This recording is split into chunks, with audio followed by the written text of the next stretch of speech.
노기상입니다. 한국의 안보 문제는 이스라엘을 우리가 잘 배워야 하겠다. 아주 참 훌륭한 적절한 지적을 해주신 걸 감사드립니다. 그런데 지금 북한의 변화를 우리가 도모해보자 라고 말씀하셨는데, 중국이 압록강 투만강변에 15개 사단을 배치하고 있을 뿐만 아니라 불통불란, 북한이 혼란스럽게 빠지지 않도록, 또 한반도가 통일이 되지 않도록 하는 것이 중국의 대한반도 전략 아니겠습니까? 그러면 바로 한반도가 통일이 되면은 중국의 압록강 두만강에 해양 세력이 막바로 부딪히는 것을 저들은 순망치안으로 생각하고 이것을 철저히 싸우고 배격할 것이다. 그 문제 하나.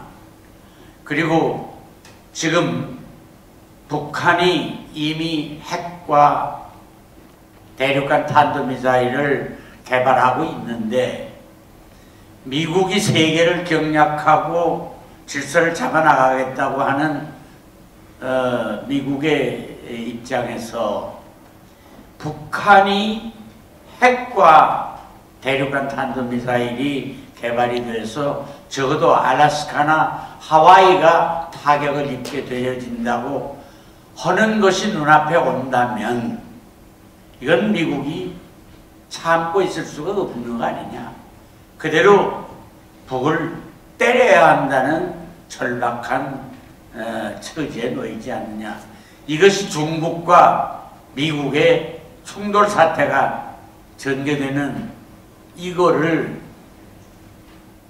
조갑지 선생은 어떻게 해결 전망을 하시는지 듣고 싶습니다. 굉장히 거창한 문제라서 제가 거기에 대해서 뭐 책임 있는 자신 있는 전망은 할 수 없는 입장이고요. 아마 누구도 지금 뭐 오바마도 후진타워도 거기에 대해서는 자신 있게 이렇게 하겠다는 것은 안 나올 것 같은데, 그러나 과거 역사적인 걸로 봐가지고 한국과 중국과의 관계를 보면은 이런 하나의 법칙이 있습니다. 중국은 절대로 이 한민족을 만만하게 보지 않습니다. 어떻게 보면 두려워하는 면이 있어요. 그 이유는 신라가 삼국통일하면서 당나라의 힘을 빌려서 삼국통일을 하고 나서는 당나라가 한반도를 차지하려고 하니까 대당결전을 통해서 당나라를 쫓아내버렸습니다. 그걸 굉장히 높게 평가합니다. 중국 사람들은. 약한 나라가 강대국 힘을 빌려가지고 동일하면 그 강대국한테 딱 먹히게 돼 있어요. 당나라가 10만 병력을 보내준 것도 뭐 신라가 귀여워서 그랬겠습니까? 신라 앞세워가지고 백제 고구려 친 다음에 한반도를 먹으려고 그랬지 않습니까? 사실상 먹었죠. 그런데 대당결전 6년을 해가지고 쫓아냈어요. 이걸 당하고 난 한민족입니다. 중국의 한민족은 이 한국 사람들은 군사적으로 지배하기는 참 어렵다.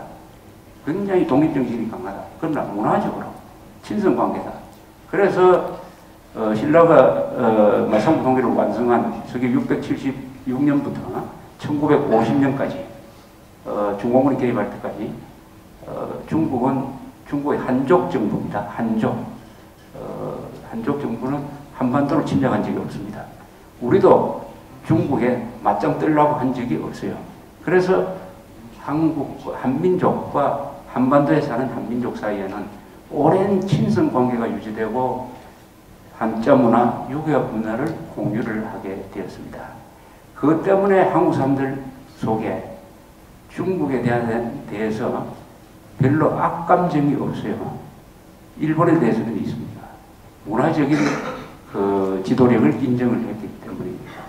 그렇다면은 우리가 통일 과정에서 중국과 일전을 불사하는 자세는 반드시 취해야 된다고 생각합니다. 일전을 불사하는. 그렇다고 해서 중국을 너무 과대평가하고 중국을 너무 두려워할 필요가 없지 않겠느냐. 중국이 북한에 군대를 보내는 경우는 저는 딱 한 경우밖에 없다고 생각합니다. 통일 과정에서 휴전선 북쪽으로 미군이 전개되는 거, 6.25 때도 그랬지만 미군이 전개되는 것은 아마 허용하지 않을 것이죠. 그리고 한국인 남한 주도의 통일은 불가피하다. 시간 문제다라고 반드시 생각하고 있을 것입니다. 중국 사람들이. 그러나 가능하면은 중국이 좀 1인당 국민소득이 한 6, 7천 달러까지 올라갈 동안만이라도 김정일 정권이 우리의 뒷문을 지켜줬으면 좋겠다. 뒷문입니다. 정문은 아니죠. 뒷문을 지키는 데는 쇠파드, 말 잘 듣는 쇠파드보다는 미친 개가 좋아요. 왜냐, 뒷문으로 들어오는 사람은 주로 뭐 도둑놈 아니면은 좀 별로 덕이 될 수 없는 사람이 들어오니까 그때는 아무나 무는 미친 개가 좋으니까 김정일 같은 미친 개가 필요하다. 이렇게 아마 생각할 거예요. 그런데 또 하나, 중국도 변하고 있다. 중국도 아마 급격하게 변하고 있지 않습니까? 이런 걸 보면은 저는 우리가 미리 중국을 통일 방해 세력이라고 미리 이야기할 필요 없다고 생각합니다. 얼마든지 우리가, 그리고 중국 사람들도 우리 세계에서 가장 지도력이 아주 현명한 집단이 중국 지도부 아니겠습니까? 그 사람들이 어떻게 한반도에서 김정일 정권을 오랫동안 영원히 안을 수 있다고 생각하겠습니까? 그리고 역사적으로 봐서 중국이 군사 강국이었던 적은 별로 없습니다. 문화 강국이었지. 최근에 이제 핵 개발을 했으니까 중국이 그렇지만은 중국은 항상 외세에 의해서 침략을 당하고 중국 역사상 한족 왕조라는 게 몇 개 있습니까? 명나라, 송나라, 저 유방이 세운 그밖에 없지 않습니까? 중국이 미국과 맞먹는 군사 강국이 되는 건 저는 영원히 불가능하다고 생각합니다. 과학 기술력에서 안 되고 해외 공군력에서 안 되기 때문에 그렇다면 중국에 대한 우리의 시각은 과대평가도 하지 말고 너무나 적대적으로 하지. 그러나 우리의 운명은 우리가 지킨다. 삼국사기에 보면 유명한 문장이 하나 있습니다. 김유신이 이런 이야기를 한 적이 있어요. 당나라가 신라를 치려고 할 때 삼국사기 태종무열왕조에 이런 게 있습니다. 김유신이 이렇게 이야기했어요. 개는 주인을 두려워하지만 주인이 개의 다리를 밟으면 물어야 됩니다. 이렇게 이야기했어요. 그때 주인은 당나라입니다. 개는 신라예요. 우리는 당나라를 상당히 존중한다. 그러나 우리의 존재를 무시하려면 물어야 된다.